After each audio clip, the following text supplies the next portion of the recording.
미국의 차기 전차인 M1E3의 프로토타입의 사진이 공개되었습니다. 뭐 2장 정도뿐이지만 기존 전차의 패러다임이 변경되는 모습들을 말해보려 합니다. 먼저 M1E3 전차에 대해 말해봐야겠지요. 현재 미국은 주력 전차로 M1 계열 전차들을 운영 중입니다. 이 중 최신형은 M1A2C라는 전차로 기존에 있던 M1A2의 세 번째 개량형입니다. 가장 큰 특징이라면 일단 장갑이 매우 강화되었습니다. 러시아의 코넥 같은 대구경 대전차 미사일의 복제판들도 보편화되면서 헬파이어도 막아낸다던 기존의 전면 장갑만으론 부족한지 전면 장갑이 대폭 강화되었습니다. 그 외 부분들도 많지만 그리 큰 변화는 없습니다. 그리고 이를 이어서 네 번째 개량형을 개발하려고 했으나 우러전이 발발하고 여기서 기존 전차들의 생존성에 의문이 생기면서 개량형 계획은 취소되고 새로운 형태의 M1인 M1E3의 개발이 시작됩니다. 기존에 공개된 M1E3의 예상도들을 보면 기존 M1과는 큰 차이를 보입니다.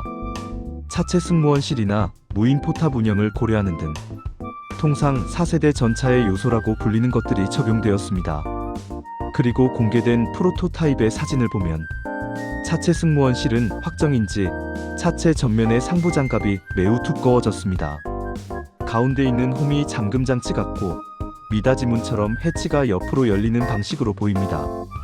상부 장갑을 위해 잔망경은 포기되었고 이를 대신할 카메라가 보이네요.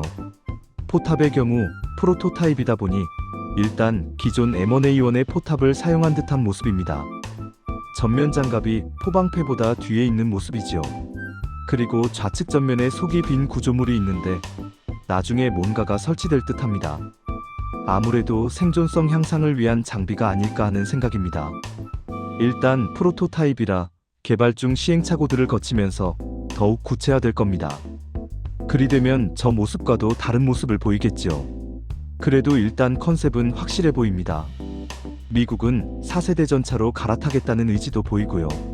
전차의 패러다임이 바뀌고 있는 중입니다. 뭐 우러전의 영향이겠지요. 우러전에서의 전운들은 서방 측 전차 개발에도 큰 영향을 미쳤습니다. 기존엔 서구권 전차들이 실전에서 동구권 전차들을 거의 일방적으로 경멸시키는 모습을 거의 40년간 겪어오면서 만족해하다가 대반란전이 아닌 국가 간 전면전을 경험하면서 기존 전차로는 안 된다는 걸 다들 느꼈을 겁니다. 여기서 나온 전운이라면 기존 서방권 전차들은 너무 무거워서 야지에서 기동이 제한된다는 게 있습니다. 이는 냉전기 서방의 전차들이 50톤대였지만 개량을 거듭하면서 60톤을 넘어 70톤대에 이르게 될 정도가 되었는데 차량의 구동계야 이걸 버틸 수 있게 만들겠지만 땅이 이 전차들의 접지압을 버티지 못해 기동이 원활하지 못한 지형이 늘어났습니다. 이걸 통해 전차의 중량은 50톤대가 공수주를 가장 균형 있게 할 수 있는 무게라는 걸 도출했고 여기에 그나마 잘 부합하는 전차인 흑표전차가 약진하는 이유 중 하나가 되었지요. 그리고 승무원의 생존성입니다. 2차 대전과 그 이후에 대규모 전차전들의 전운을 분석했을 때 주로 포탑에 피격되며 유폭을 방지하기 위해서는 포탑링 아래에 탄약고를 만들어야 한다는 내용이 있습니다.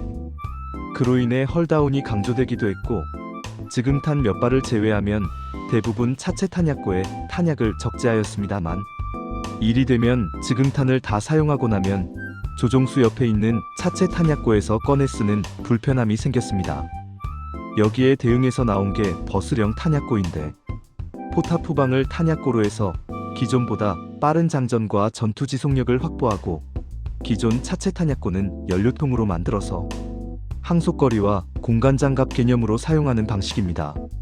이런 버스령 탄약고는 유, 무인 둘 다 사용되며 일체형 탄약을 사용하고 탄약의 크기가 커져도 개량이 용이하다는 장점이 있지만 피격될 확률이 크다는 단점도 있습니다. 다음으로는 드론 등 중과되는 배회 탄약의 위협에 노출된다는 겁니다. 상용 드론에 탄약을 탑재해서 정밀 무기로 쓰는 방식이 보편화되었고 전파역 탐지와 재밍에 대응하기 위해 광섬유 드론들이 주로 쓰이고 있습니다.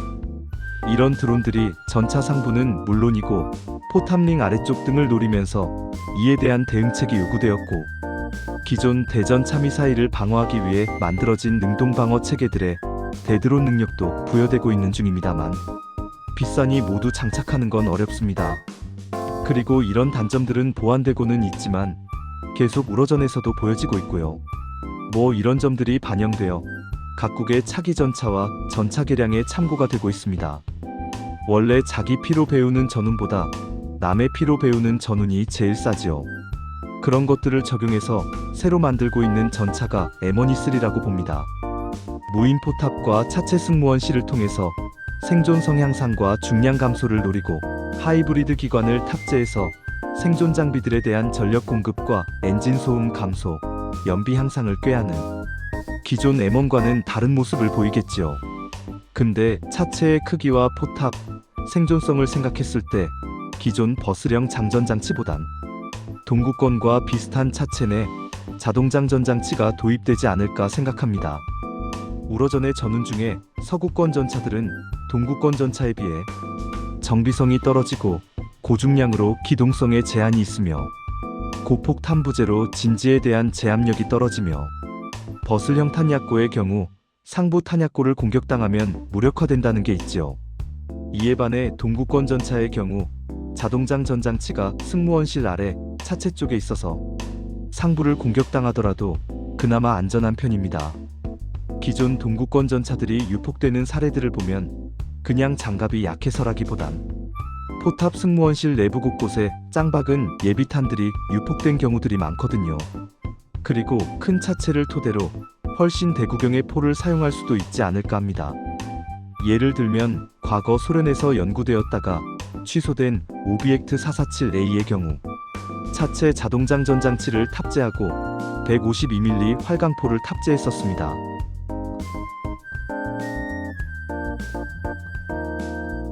서구권도 기존 120mm 활강포에서 더 대구경의 포를 연구들 중인데 아무래도 저런 식이라면 일체형인 130mm 활강포보다는 분리형 탄약을 사용하는 140mm 활강포의 사용이 수월해 보입니다. 뭐 앞으로 더 나와봐야 알겠지만 그나마 있는 러시아의 T-14는 있으나 만화한 형국이니 가장 발전된 개념의 전차로 나올 M1E3가 앞으로의 전차 개발에 있어서 큰 영향을 끼치리라 봅니다.